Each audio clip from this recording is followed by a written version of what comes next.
Good afternoon again. This is Dr. Bill White, and I want to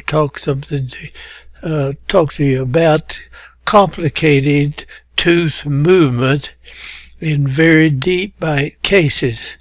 And there's a lot of people don't understand, not that I know exactly what happens, because you've got so many forces on the teeth that we don't even talk about, like occlusion and cheek pressure and tongue pressure and all this. But let's get on to this as fast as we can, and I'm going to show you the man that we are going to discuss. And he's got deep bite. He has a deeper bite as I've ever treated. And he was a air traffic controller. And you look at the difference in the chin and comes across his chin and under his nose up here. This difference right here, we could increase it a little bit. So we'll show that how we did that in the treatment here. All right. Here is his side view. You can see he needs a little more vertical height of the face right through there. And so we'll try to give him some of that. And here's close, and here is the teeth. Now we're going to try to pick these teeth up. And his lower teeth are up in about this height right here. So we're going to try to go down with them. And the force that goes up here, that we're picking these up, brings the molar teeth down. Now, whatever you're thinking, you've got exactly the same amount of force on one side as you have on the other, regardless of who you are. I mean, that's just going to be that way. And so we're going to have a downward force on the upper molar area, because that's where we're going to work off of, and we're going to have an upward force on the molar area, because that's what's going to be pushing down. And then he's got a missing tooth in the lower left 6-year molar's gone, so we'll have to hold that space open. He does not have a wisdom tooth. We would bring this tooth forward over here and fill that gap, but he's lost the wisdom teeth early. So the force will be on the second molar. As we push in there, it's going to be going up, because these inside the lower arch is going to be going down right here. Now, that gets pretty complicated. And anyway, let's see what we did with this. And now, looking from the side, he's got a little bit of a class 2 case there. Not too bad of a class 2. And on the same thing over on this side, it's nearly class 1. So here it is from the model, and you can see it better. This is a class 2 situation. We would have to have this molar somewhere out in here for this to be class 1, you see. It would have to be, so this would be forward. But he's got this deep bite, and this is trapping the lower teeth. It traps the lower jaw. He can't bring the lower jaw out, but luckily he doesn't have any TMJ problem, or that's one thing that could cause the TMJ to happen. All right, we're going to be picking this up, and we're going to be pushing this down over on this side of the mouth, because this is what we're going to open the bite with. And we're going to be pushing these teeth up. We're going to be up with them, and we're going to be coming down with these anterior teeth over here. Now, let's look at just straight on. That's about the same thing.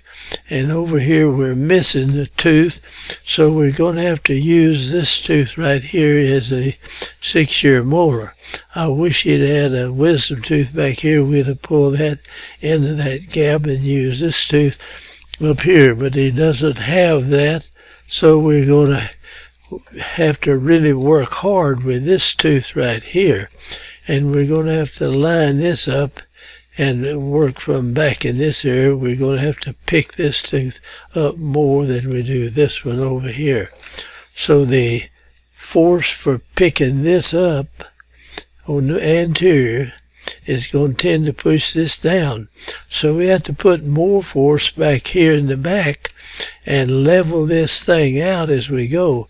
So this tooth is going to try to go up, but we're going to put a lot of force on it going down, and it's just not going to come up very much.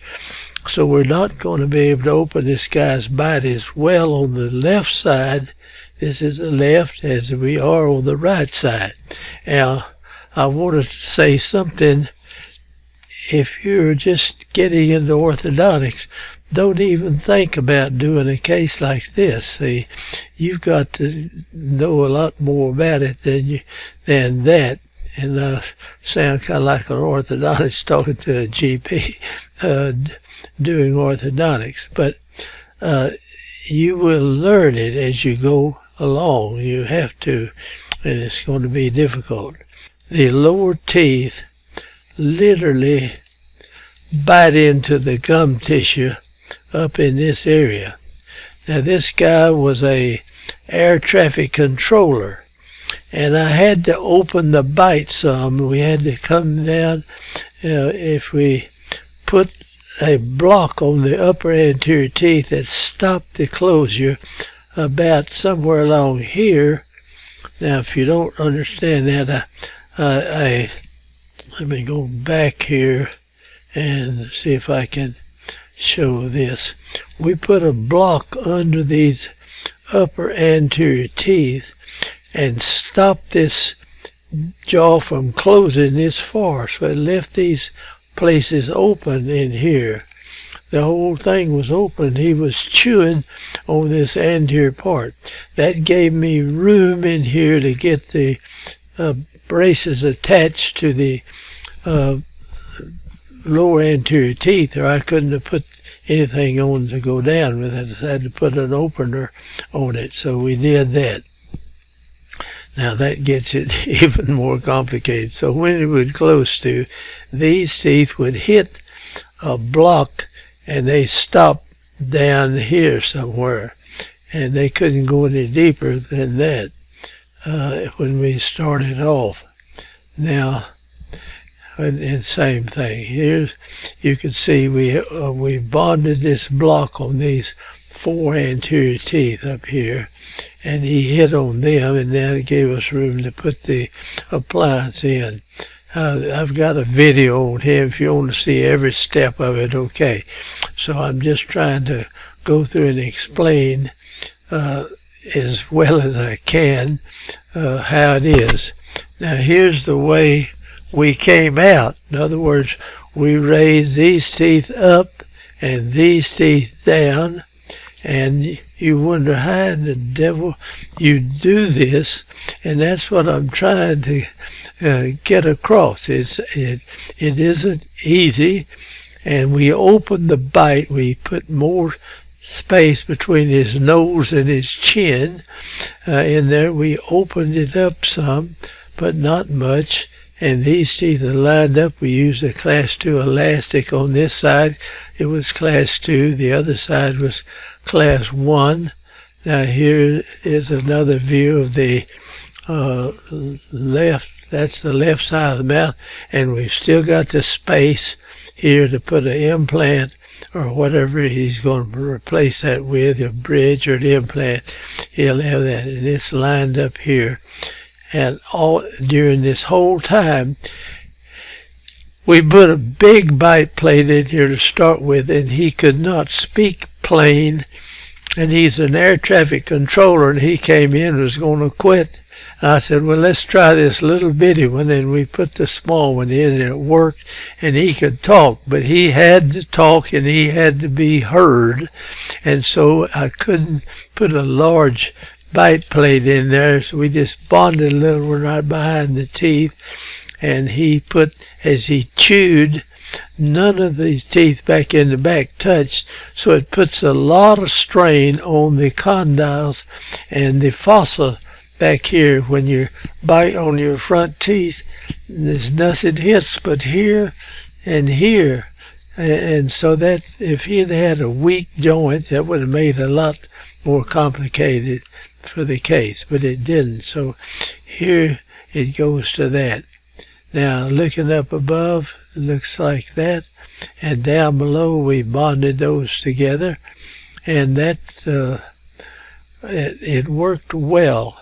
Now I'm going to go on a chalkboard like thing over here and try to explain exactly what we did. Now this air traffic controller came in with me, and these upper teeth look like that. I mean, the lower ones were biting into the roof of this guy's mouth up here, as you saw that video back there. And so we had to attach something to the tooth itself to even get started with this. So we put a bite plate in his upper anterior teeth. I first put a big bite plate, a removable one, but he could not speak in it and be heard good, and he's an air traffic controller, and it was essential that people heard him, so he was going to quit. And I said, well, let's try it another way. So we put this bonded block onto these anterior teeth, and that opened this thing up about that much. In other words, from here down to here. Now, it gave me plenty of room to put the attachments and everything on this anterior teeth. So we got to pick these up, and we're going to go down with these teeth here, and we have to work off of this. Now I'm showing the left side of his mouth, and the right side this tooth would be in there. The left side tooth was missing, so we had to use the second molar for the force to make this go down. And so we ran the upper, but when I put this biplate in there, it moved these teeth apart, something like that. Now, so he could not close two except right here in the anterior part of the mouth, and then the temporomandibular joint back at this part of the mouth. Now, if he'd had a bad joint back up here, or a tender one, he couldn't have done that. We'd have had to put something between the teeth to do it, to help him. You can still do it, but it gets even more complicated to get it done. And so the force on this, as you come out with this, let me draw that wire back like this, and then as it comes down, if you pull it down here, you pull it up, it tightens this spring up right here, and that gives you more force going down. Now the force, if it goes down over here with a certain amount of force, it's exactly the same amount of force that's going to be going up on this side. And it's hard for people to visualize that. And not only that, the guy's chewing this, he puts weight on the teeth from other directions, and you got all kinds of forces going on in the mouth that people have some little twerk that they do with their tongue or different things. But anyway, and don't think about this as a flat thing. Think about it as a round thing. Think in third dimension. In other words, whenever you do anything in here.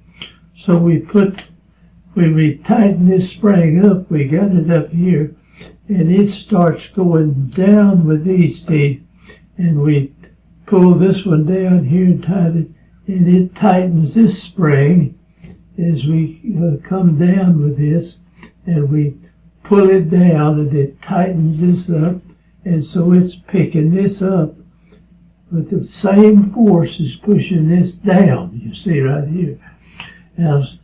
Now we kept adjusting and whatever needed to be done in here, and we showed you the finish of the case, we had these teeth down in here. Let me see if I can erase some of this stuff. And you'll have a hard time getting it erased. And then we ended up with these teeth, something like that out here in front. And the molar teeth, we got them down in the correct position. And the other side of the mouth, of course, is normal, like that. And you look at the start and the finish of that, you wonder how in the devil you were able to do it. But you are able to do it, and I wanted people to learn how to do it.